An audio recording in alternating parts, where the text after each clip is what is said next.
Hello दोस्तों, आपका स्वागत है हमारे हाइब्रिड स्टडी पॉइंट चैनल में।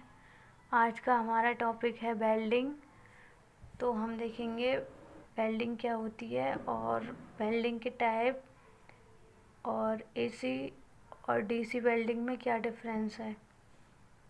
तो types of welding welding two types की होती हैं, रेजिस्टेंस वेल्डिंग और आर्क वेल्डिंग। तो इसको पढ़ने से पहले मैं आपको बता देती हूँ वेल्डिंग क्या होती है। टू मेटल पीसेस को जॉइंट करने के लिए हमको लार्ज अमाउंट में हीट और कुछ मेटल फिलर मेटल की रिक्वायरमेंट पड़ती है उन दोनों मेटल पीसेस को कनेक्ट करने के लिए।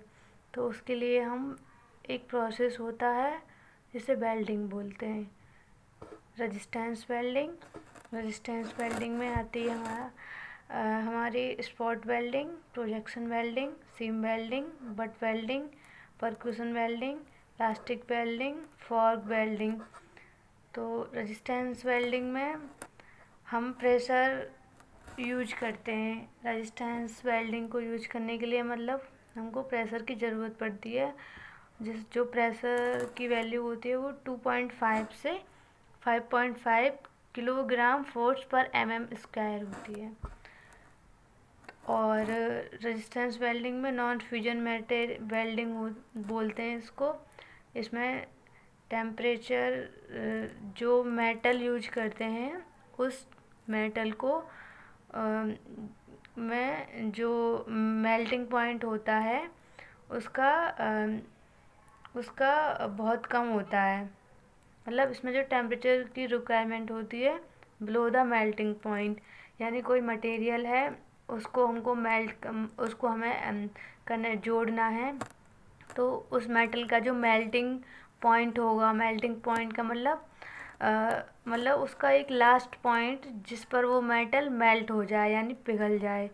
तो जो पिघलने वाला लास्ट पॉइंट होगा उससे कम ज़रूरत पड़ती है इसमें टेम्परेचर की।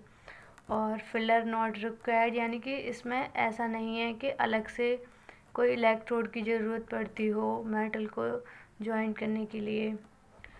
अब यहाँ पर देखते हैं जो वेल्डिंग है, स्पॉट वेल्डिंग, प्रोजेक्शन वेल्डिंग, इनके एप्लीकेशन देख लेते हैं। यहीं पे स्पॉट वेल्डिंग का एप्लीकेशन होता है ऑटोमोबाइल्स में, एयरक्राफ्ट में। जैसे हमको जैसे ई रिक्शा बनाना है, कोई कार बनानी है, टैक्सी बनानी है, तो उसको असेंबल करने के लिए स्पॉट वेल्डिंग का यूज करते हैं। प्रोजेक्शन वेल्डिंग का यूज होता है लैब वेल्ड्स में एंड फ्रिज में, कूलर में, वहाँ पे इसका यूज होता है। सीम वेल्डिंग का यूज होता है टैंक बनाने में एंड ट्रांसफार्मर बनाने में।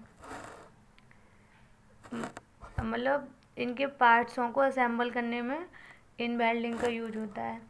बट वेल्डिंग का यूज होता है तुम्हारा जो रॉड होती है ना, रॉड जिसको हम सरिया बोलते हैं, उसको कनेक्ट करने के लिए हमारा बट वेल्डिंग का यूज होता है। बट वेल्डिंग टू टाइप्स की होती है, अपसेट बट वेल्डिंग और फ्लैश बट वेल्डिंग। और हमारा परक्यूशन वेल्डिंग है, इसका यूज होता है इलेक्ट्रॉनिक्स इंजीनियरिंग में, जैसे एल्युमिनियम रेजिस्टेंस और ये तुम्हारी पीसीबी प्लेट, इन सब को बनाने में इसका यूज होता है। अब हम देखेंगे आर्क वेल्डिंग। आर्क वेल्डिंग एक नॉन प्रेशर वेल्डिंग है। इसको फ्यूजन वेल्डिंग भी बोलते हैं।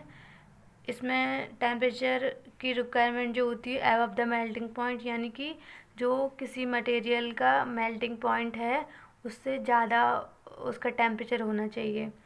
और इसमें फिलर रिक्वायर्ड भी होता है और मे बी नॉट रिक्वायर्ड भी होता है। वो डिपेंड ऑन मटेरियल, जिस मटेरियल को हमको जॉइंट करना है वो उस पर डिपेंड करेगा। ये हमारा टाइप्स देखेंगे यहाँ पे आर्क वेल्डिंग का। Carbon arc welding, metal arc welding, atomic hydrogen welding. Carbon arc welding का एप्लीकेशन देखेंगे। इसका यूज होता है नॉन फेरस मटेरियल में, यानी ऐसे मटेरियल जिसमें आयरन की क्वांटिटीज़ ना हो, नॉन फेरस मटेरियल बोलते हैं उसको। जिसमें आयरन की क्वांटिटी बिल्कुल नहीं होती है, जैसे एल्युमिनियम हो गया, कॉपर हो गया और स्टील हो गया एक्सेट्रा। मेटल आर्क वेल्डिंग, ये इसमें आयरन और स्टील को जॉइंट करने के लिए करते हैं, मतलब जो इक्विपमेंट स्टील आयरन के बने होते हैं उन पर यूज करते हैं इस वाली वेल्डिंग का। और एटॉमिक हाइड्रोजन वेल्डिंग में भी नॉन फेरस मटेरियल का यूज करते हैं। अब हम देखेंगे some important other weldings. TIG tungsten inert gas welding, ये नॉन कंज्यूमेबल वेल्डिंग बोलते हैं। ये कंपटीशन एग्ज़ाम होते हैं JEE के, वहाँ पे ये क्वेश्चन बहुत पूछे जाते हैं कि TIG वेल्डिंग हमारी कंज्यूमेबल है या नॉन कंज्यूमेबल है। तो TIG वेल्डिंग हमारी कंज्यूमेबल वेल्डिंग है। और TIG welding non consumable welding है। MIG welding metal inert gas welding, ये कंज्यूमेबल वेल्डिंग है, इसमें इलेक्ट्रोड का यूज होता है। थर्ड है हमारे थर्मिट वेल्डिंग, ये थर्मिट वेल्डिंग का यूज हमारा होता है ट्रैक्शन पर्पस के लिए। अब हम देखेंगे AC और DC वेल्डिंग में क्या डिफरेंस है। DC वेल्डिंग और AC वेल्डिंग, DC में हमारा जनरेटर सेट यूज होता है, मोटर यूज होता है, तो ये कॉस्ट भी इसकी बढ़ जाती है। और AC में ओनली ट्रांसफार्मर यूज होता है, तो इसीलिए इसकी कॉस्ट भी कम होती है। एंड थर्ड, आर्क स्टेबिलिटी मोर होती है, क्योंकि ये DC है, इसमें ज़्यादा फ्लक्चुएशन नहीं होता है सप्लाई में, तो इसीलिए इसकी आर्क स्टेबिलिटी लेस होती है। इसमें हीट प्रोड्यूस होती है यूनिफॉर्म वे में, इसमें हीट जो होती है वो नॉट यूनिफॉर्म होती है, इसमें heat not uniform. And it is safer होती है, नो लोड पे लो वोल्टेज होता है, इट इज़ डेंजर होती है क्योंकि इसमें नो लोड पे हाई वोल्टेज होता है। एंड आर्क बिलो अकर होता है, ये बहुत इम्पोर्टेंट है ये वाला पॉइंट कि आर्क बिलो हमारा कौन सी वेल्डिंग में होता है, AC में या DC में, तो DC में होता है। आर्क बिलो अकर होता है AC में, तो नॉट अकर होता है। Arc blow not occur in AC welding. And efficiency low होती है DC की, due to rotating parts present होते हैं, ये भी इम्पोर्टेंट पॉइंट है। एंड इसमें एफिशिएंसी हाई होती है क्योंकि इसमें कोई रोटेटिंग पार्ट्स नहीं होते हैं, इसीलिए इसकी स्टेबिलिटी हाई होती है। तो कुल मिला के हमने यहाँ पे DC AC में डिफरेंस देख लिया है, यही बहुत इम्पोर्टेंट पॉइंट है। ये बहुत इम्पोर्टेंट वीडियो है एग्ज़ाम पॉइंट ऑफ व्यू से JEE के लिए। Thank you.